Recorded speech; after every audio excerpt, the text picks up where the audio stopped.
Greetings everyone, this is Camara, Meri, Rajabari, and I'm doing a quick do-it-yourself banner ad tutorial for Handmade Collective. We have been discussing banner ads and exchanging them between members for our own blogs and websites.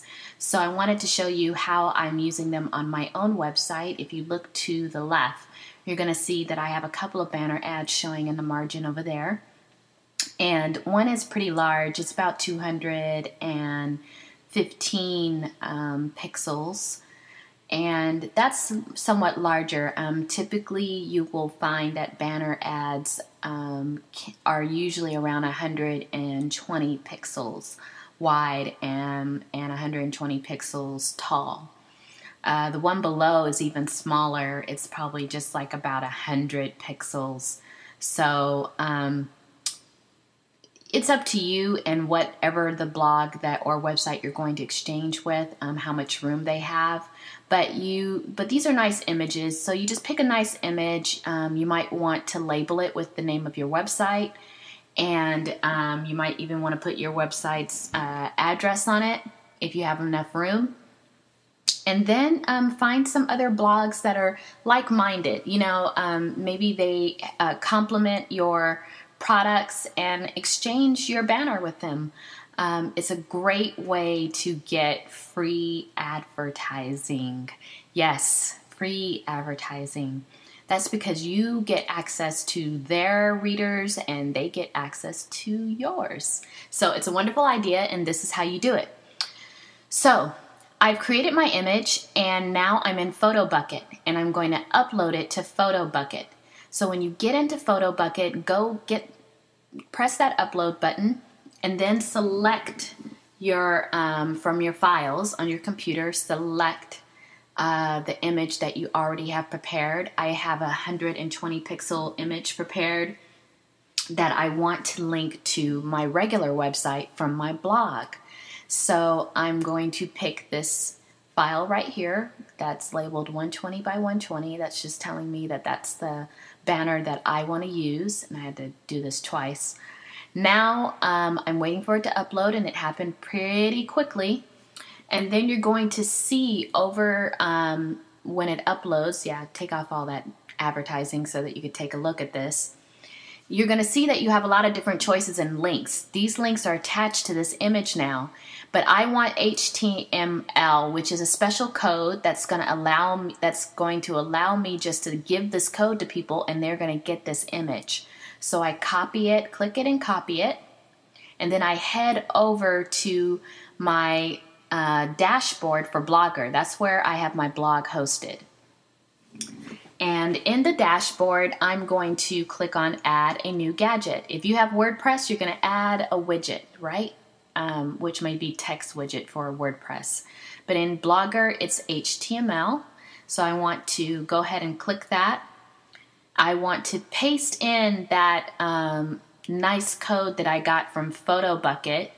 But that's not the only thing I need to do. I need to change some of this code to make sure that the image is going to actually go to the right location.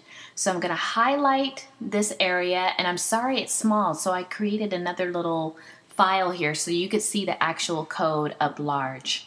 So this is the code here for the image, and what the code is saying is basically this code is telling you that it's giving instructions on where the image is going to be located, as well as when someone clicks on the image, where is that link going to go. So this code is a standard code that you can use for any image.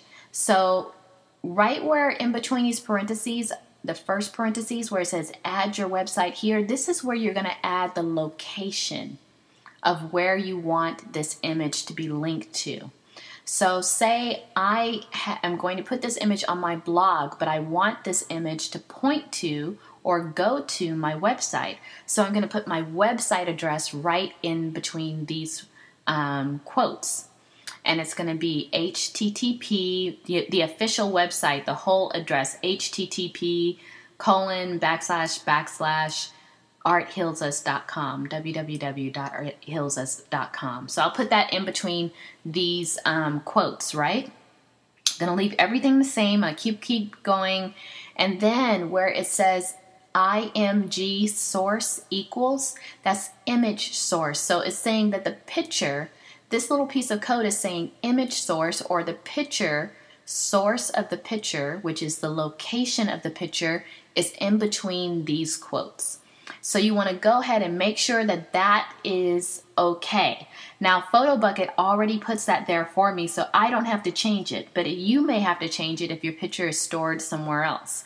It may be coming from your website, or some other place, and you can right-click on any image and find its location by selecting image location or image source. You'll see one of those options when you right-click on the image. So go ahead and fix your code, and then we want to go back into Blogger, and now that the code's correct, and I've already replaced it with the code that I need in there, I don't have to do anything else to the code. I go ahead and I will save it now that I know it's correct. And once it's saved, I'm going to go ahead and save it. Blogger tells me it's saved and my site's ready to view. I view it and I see it right there. This little Art Heals Us. And so I click it and it will send me over to my website. So that worked. That's how easy it is. It may take a couple of tries to get that little code right, but trust me, it's really easy. We are having our first Handmade Collective web design workshop online, and we have 3 different teachers who are going to share their knowledge about all things from hosting to domain names to picking the right shopping carts. So don't miss this website web design workshop, and it's free for all Handmade Collective members on September 1st. In the meantime, I hope that you start working on your banners and exchanging them. Thanks so much. Take care. Peace.